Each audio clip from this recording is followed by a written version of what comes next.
मालिक तेरी रजा रहे और तू ही तू रहे, बाकी ना मैं रहूं ना मेरी आरजू रहे।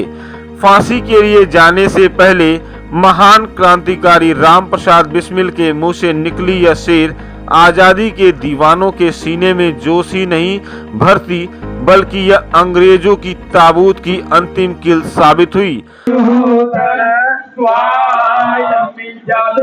राम प्रसाद बिस्मिल फांसी से पहले जेल की काल कोठरी की दीवारों पर अपने नाखूनों से इस शेर को लिखा था और यह शेर आज भी लोगों के दिलों में आजादी का जज्बा जगा देता है।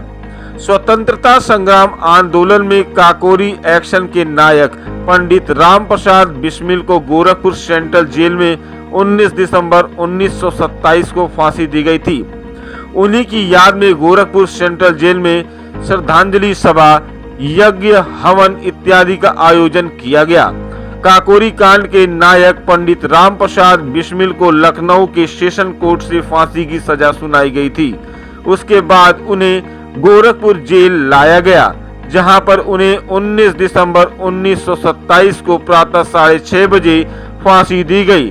पंडित राम प्रसाद बिस्मिल भारतीय स्वतंत्रता आंदोलन की क्रांति धारा के एक प्रमुख सेनानी थे, जिन्हें 30 वर्ष की आयु में ब्रिटिश सरकार ने फांसी दे दी थी। वह काकोरी कांड जैसे ही कई घटनाओं में शामिल थे तथा हिंदुस्तान रिपब्लिकन एसोसिएशन के सदस्य भी थे। आज कृतज्ञ राष्ट्र उन्हें श्रद्धांजलि अर्पित कर उन्हें नमन कर रहा है। इसी कड़ी में गोरखपुर के सेंट्रल जेल परिसर में स्थापित उनकी प्रतिमा एवं फांसी घर पर लोगों ने फूल व माल्यार्पण कर श्रद्धांजलि अर्पित किया। इस अवसर पर गुरु कृपा संस्थान द्वारा विभिन्न सांस्कृतिक कार्यक्रम का आयोजन भी किया गया। देखिए प्रभात खबर से बात करते हुए लोगों ने क्या कहा।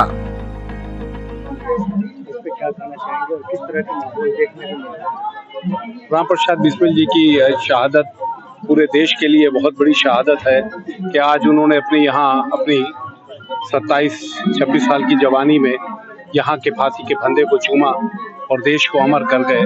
और मेरा सौभाग्य है कि आज मैं शहीद अशफाकुल्लाह खां का पौत्र यहाँ आदरणीय त्रिपाठी जी के गुरु कृपा संस्थान की तरफ से हाजिरी हुई है। और ये मैं चाहता हूँ कि इन बलिदानियों का जो इतिहास है वो आज के नौजवानों तक पहुँचे। और गोरखपुर से ये बहुत अच्छी बात है, यहाँ की अनेक संस्थाएं यहाँ आज आती हैं और उनको श्रद्धांजलि अर्पित करते हैं। देखिए आज का जो दिन है वो केवल राम प्रसाद बिस्मिल शहीद नहीं हुए थे। आज के दिन राम प्रसाद बिस्मिल, अशफाकुल्लाह खां और रोशन सिंह तीनों क्रांतिकारियों को अलग अलग जगहों पे फांसी हुई थी। राम प्रसाद बिस्मिल का शहादत स्थल यही है। अशफाकुल्लाह खां को फैजाबाद में और रोशन सिंह को इलाहाबाद में हुआ था। 17 दिसंबर को राजेंद्र नाथ लाहिड़ी को गोंडा में फांसी हुआ था। हम ये मानते हैं कि ये क्रांतिकारी जिस सपने को लेकर के आजादी के दौर में लड़ रहे थे वो सपना अभी अधूरा है, क्योंकि ये लोग जिस तरह सोच रहे थे आप पाएंगे कि राष्ट्रीय आंदोलन में जितने और धड़े थे उनसे एकदम अलग इनकी स्टैंडिंग थी। पहला ऐसा इनका संगठन था, इनके संगठन का नाम था HRA, हिंदुस्तान रिपब्लिकन एसोसिएशन, जिनका स्पष्ट मानना था कि धर्म और राज्य का एक में मिलाया नहीं जाना चाहिए। ये दोनों को पृथक पृथक चीज होना चाहिए। राज्य अलग चीज है और धर्म किसी के निजी आस्था का मसला है, इसको राज्य में मिलाया नहीं जाना चाहिए। दूसरी बात, HRA का घोषणा पत्र 1924 में आया, जिसमें सबसे ऊपर इस बात की चर्चा की गई थी कि ऊंच हो या नीच, अमीर हो या गरीब, सबके लिए एक समान अवसर और सबके लिए एक समान न्याय की व्यवस्था हो, ऐसी आजादी हम चाहते हैं। समान अवसर मतलब कि पढ़ने लिखने की क्या समानता हो, रोजगार में समानता हो, न्याय में समानता हो। लेकिन हम देख रहे हैं कि 75 साल आजादी के बीतने के बाद हम जिस समाज में अभी जी रहे हैं, सांस ले रहे हैं, इसमें हालत ये है कि हर चीज पैसे से मिलेगी, चाहे वो शिक्षा हो, चिकित्सा हो, रोजगार हो या फिर न्याय हो। न्यायपालिका को लोकतंत्र का खंभा माना जाता है, लेकिन उसकी हालत ये है कि 3 लाख लोग आज भी अंडर ट्रायल जेल में सड़ रहे हैं, क्योंकि उनके पास इतना नहीं पैसा है कि किसी बड़े वकील को हायर करें और अपनी बेगुनाही साबित कर सके। और दूसरी तरफ बहुत सारे लोग हैं जो हत्या करते हैं, अपराध करते हैं, फिर भी वो बेधड़क सड़कों पे घूम रहे हैं। शिक्षा और रोजगार की हालत ये है कि शिक्षा भी माल के जैसे खरीदने बेचने की चीज बना दी गई है। पैसा है तो आप डॉक्टर बनने का ख्वाब दिखाइए, इंजीनियर बनने का ख्वाब दिखाइए, और नहीं पैसा है तो वही है कि बचपन में जिस उम्र में कॉपी कलम किताब हाथ में होना चाहिए कि उसी उम्र में आप किसी ढाबे पर प्लेट कब धुलिए। रोजगार की हालत यह है कि 30 से 34 करोड़ नौजवान बेरोजगार हैं और अभी पीटी का जब एग्जाम हुआ था तो उसके जस्ट एक दिन बाद 5 नौजवान इलाहाबाद में केवल आत्महत्या किए थे। 30 दिन का अप्रैल का महीना है, 35 नौजवानों ने इलाहाबाद में आत्महत्या किया था। मतलब आत्महत्याओं का ग्राफ बढ़ रहा है, खासतौर से नौजवानों में। इसके पीछे मुख्य वजह है बेरोजगारी, और आज रोजगार का संकट में बेरोजगारी का संकट बहुत भयानक स्तर पे है।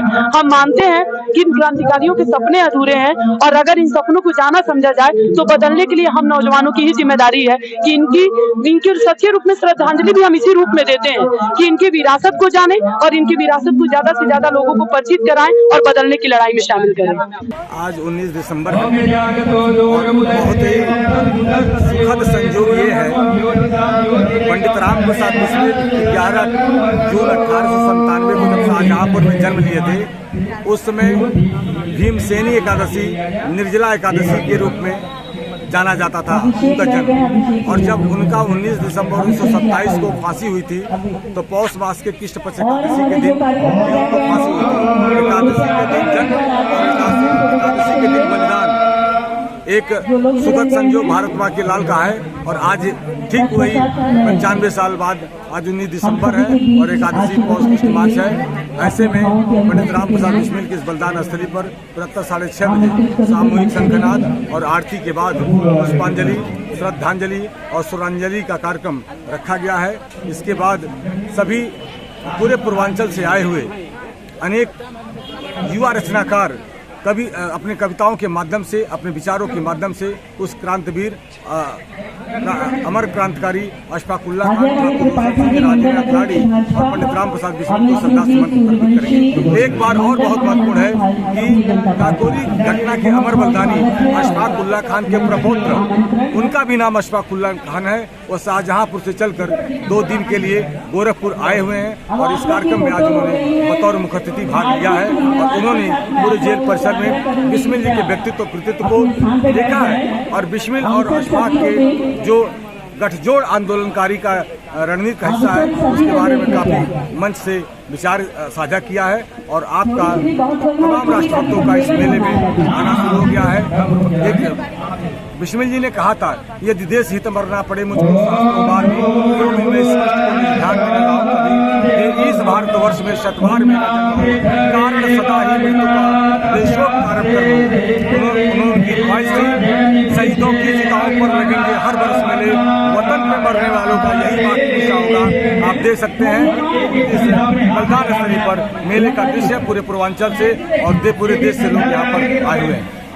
यहाँ की क्या महत्वता है, संक्षेप में पंडित राम प्रसाद बिस्मिल अपने अंतिम समय में 4 महीने 10 दिन यहाँ पर गुजारे थे और यहाँ पर काकोरी घटना में उनको फांसी पर दिया था। और आज ही के दिन उनको फांसी के वक्त पूरी पूर्वांचल के लोग उनको पार्थिव शरीर को लेकर राजघाट गए थे, घंटाघर में उनको रखकर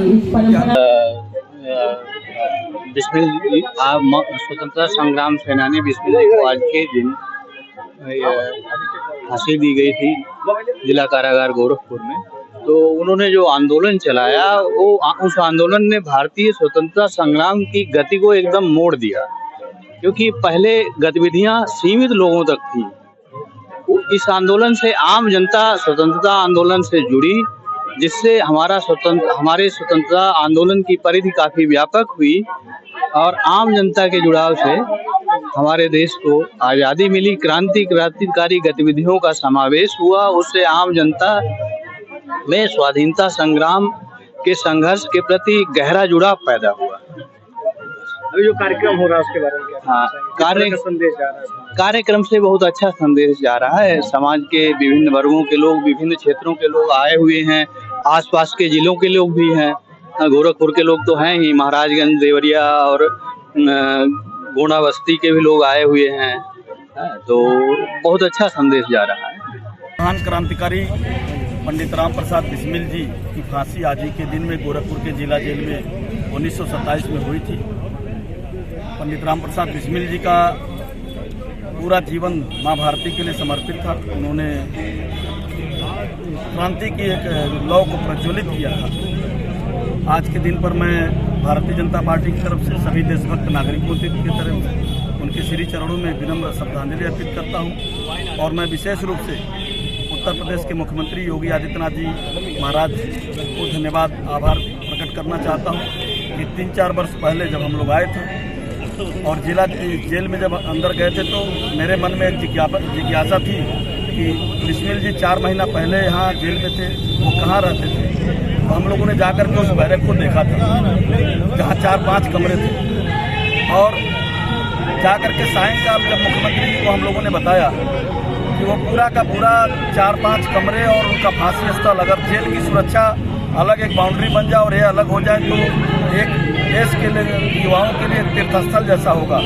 और मुख्यमंत्री जी ने तत्कालीन एडीजी चंद्र प्रकाश को गोरखपुर भेजा था और निरीक्षण करके 1,88,00,000 स्वीकृत करके 22 फीट की अलग जेल की दीवार बना करके और 4-5 कमरे जहां वो रहते थे वो पूरा का पूरा परिसर युवाओं के लिए, देश के लोगों के लिए एक पर्यटन के रूप में विकसित किया है। और आज प्रसन्नता इस बात की है कि आज हजारों की संख्या में जहां छात्र छात्राएं देश के देशभक्त नागरिक आकर के विनम्र श्रद्धांजलि अर्पित कर रहे हैं। तो आज इस अवसर पर ये एक तीर्थस्थल जैसा होगा।